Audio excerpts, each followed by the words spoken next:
fredag, der har jeg været ædru i 4 måneder.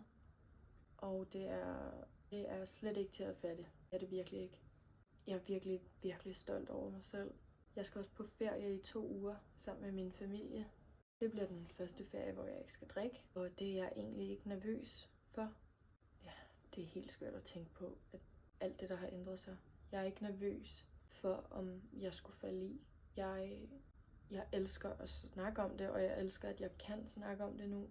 Jeg ønsker at hjælpe så mange som muligt med, hvad end det kunne være.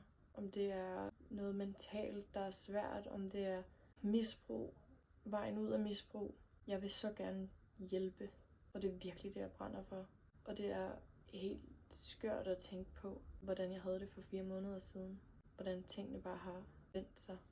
Jeg ønsker at give andre den følelse af frihed, og at for en gangs skyld i livet kunne klappe sig selv på skulderen og sige, du gjorde det. Det ønsker jeg at give til andre, og det håber jeg, at jeg kan mere og mere.